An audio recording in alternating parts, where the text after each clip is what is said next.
This is the 6th video in the biography series of my Satguru, Shri 1008 Yogi Raj Mahamandaleshwar Swami Mohandas Ji Maharaj. Now we continue to hear how the construction of ashram at Jalandhar came to be. On the land which was dedicated at the feet of Guruji by Diwan Shri Chiranji Lalji, a crude kutir, a hut made out of timber, and a tent was erected, in which Swamiji started living. Later on, the upper hall, 3 rooms and a kitchen and a courtyard were built. All these were ready by the year 1974. In one of the rooms, the elder brother Shri Rameshwar Lal, and in one of the rooms Swamiji started living. The elder brother used to look upon anyone who came to visit Swamiji with arrogance. One day, the DIG Shri Gananchand Singhvi came there to visit Swamiji. When he inquired with Shri Rameshwar Lal as to when Swamiji could be met, the elder brother replied, "He meets people whenever he wishes to do so." The elder brother looked upon others with hatred. One day, the DIG Shri Gananchand Singhvi said to Swamiji, "Swamiji, we came here to visit you. We do not have any other business here, but your assistants do not treat us properly." Whenever his own relatives came, Shri Rameshwar Lalji used to arrange the visit of Swamiji, but used to refuse whenever anybody else would come to visit Swamiji. When somebody asked him as to who constructed this ashram, Shri Rameshwar Lalji would reply, "I built this ashram." Swamiji could not understand this arrogant behavior of Shri Rameshwar Lal. He used to think, who is this I? Ashram is given by God. Man's nature itself is strange. Man forgets the existence of God itself and reaches a stage when he starts saying, "Me, myself, I am the cause for everything." Swamiji felt that it was better to stay below a tree in the open rather than staying in a building like this one. He did not want to go along with this fire called me, myself, and I. He felt that no good or religious deeds could be performed in such a building.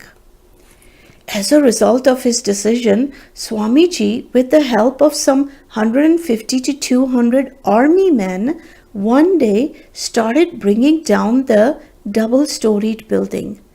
People started asking, "Swamiji, what happened? 2 to 3 lakhs of rupees have been spent on constructing this building. Please do not destroy it. If you wish to, you may construct a new ashram." Swamiji replied, "I do not give importance to 2 or 3 lakhs of rupees. Is the building more valuable than a man's respect? This has hurt my devotees and I feel very sad." After destroying the building, all the furniture was loaded into a truck and a trolley and dispatched to the house of Shri Rameshwar Lalji. Along with it, a message was also sent asking Shri Rameshwar Lalji as to where the rest of the bricks and other construction material was to be stored. As soon as Shri Rameshwar Lalji got the message, he came to see Swamiji. He was shocked when he saw the condition of the building. With a heavy heart, he asked Swamiji, "What have you done?" Swamiji replied, "Whatever God does, he does it for a good cause. Man conceals his wrongs, his weaknesses, but God makes us see that those are our wrongs. Rameshwar Lalji, in future, you have to learn the lesson that you should not try to buy God or any Mahatma. The relationship exists only with pure love. Moreover, killing one's own ego is the best offering to God. It is man's ego which brings his downfall. Listening to these words, Rameshwar Lalji said, "If one doesn't earn name and fame, no religion and no organization can move forward." Swamiji then replied, "Religion exists on its own and spreads everywhere. It moves forward not with the help of man's ego, but through the love and service to others." This incident had a very great impact upon Shri Rameshwar Lalji. He fell ill. He was admitted to the military hospital at Jalandhar cantonment. When Swamiji went to inquire about his health condition, Rameshwar Lalji's eyes filled with tears. He said, "Swamiji, I have made a mistake, and now I am experiencing the bitter fruits of that mistake. Please save me some or the other way.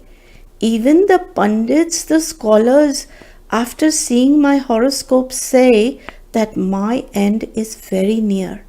In this condition, there is none other than you to save me." Swamiji replied, "Rameshwar Lalji, I am greatly indebted to you. Staying with you so closely, I have come to know what a human being desires. Now tell me, what is it that you desire?" Rameshwar Lalji said, "I want to live in nothing more than that." Swamiji assured, "You will definitely live, but you will have to make good use of that life. If you make a mistake in future, you will repent." Swamiji then donated 10 years of his own life to Rameshwar Lalji. With determination, he told Rameshwar Lalji that there was no need for any operation now and that he should get back to his home. The same day, after getting discharged from the hospital, he was sent to his home. Rameshwar Lalji promised that he would stay with Swamiji from then onwards. But after staying with Swamiji for a few days, slowly his mind got attracted and started missing his own family. Swamiji said, "Rameshwar Lalji, nobody is bound here. The door is always open to those who do not make any mistake, and especially for those who make mistakes. But remember that whenever you do something good for religious purposes, never say, 'I did it.' You have to remove that word from your life. Always say, 'You did.' This will be beneficial to you. Your ego should be destroyed forever. From then onwards, the same love which existed before returned, and they respected each other more than before." After this incident, the desire to install the idols of Shri Sitaram and Hanuman came in Swamiji's mind. Since the day when the previously built building was razed to the ground, in that place there wasn't even any sign that a building existed there before.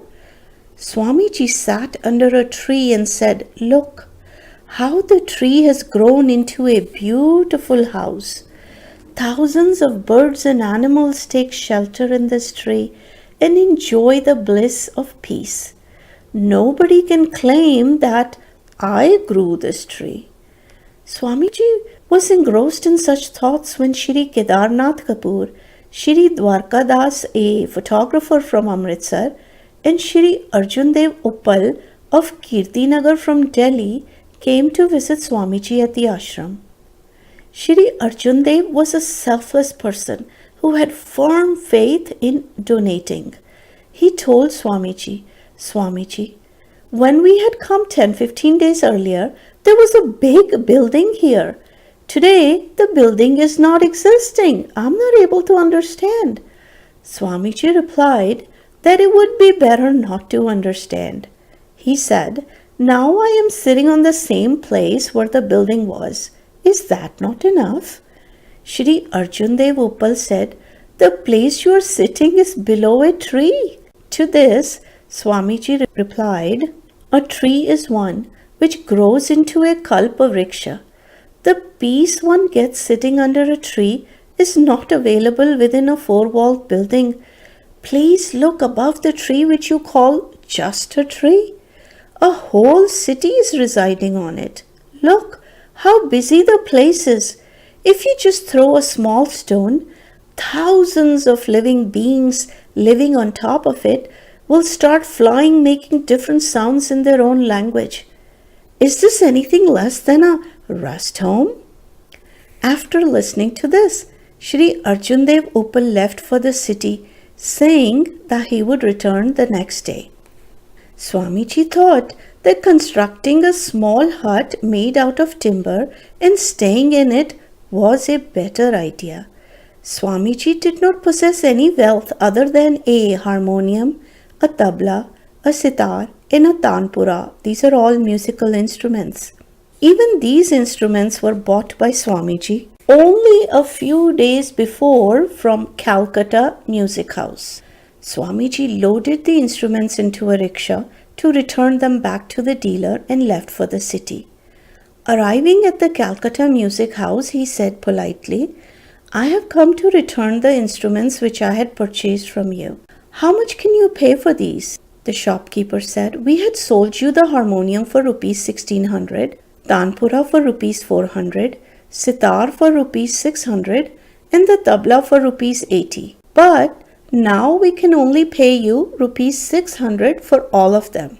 Hearing this, Swami Ji said, "Just 1 week before you sold the same instruments for rupees 2680, and now you're giving me only rupees 600 on returning them?" Then the shopkeeper said, "If you want to sell these instruments, then you will be getting only rupees 600 and nothing more." Swami Ji thought that in a helpless situation, whatever is given has to be accepted, as God wishes. So saying, Swami Ji took the money and returned to the ashram, and like before, he went near the small idol of Hanumanji in the evening to do his prayers. When he came there, he found a bundle of notes which contained hundreds of rupees of notes which amounted to rupees 10,000. Along with the bundle of notes, there was a small piece of paper on which a telephone number was written, but there was nothing written about the address or name. Swami Ji called that number at various times, but the only answer he got was, "Wrong number." Then Swami Ji inquired with Shri Kedarnath whether anybody had come there. Kedarnath questioned back Swami Ji, asking what the matter was that he was inquiring like that again and again and again. Swami Ji said, "I would like to know about the great person who has left so much money without even mentioning his name or address." The next day, Swami Ji called up the same number belonging to Delhi. When he heard the voice of Arjun Dev Uppal from the other side, Swami Ji spoke, "You have made me indebted to you so much. How can I ever repay you?" Shri Arjun Dev Uppal started crying over the phone itself and said, "I have not done anything at all. The giver is somebody else. I do not have anything. I am a beggar myself.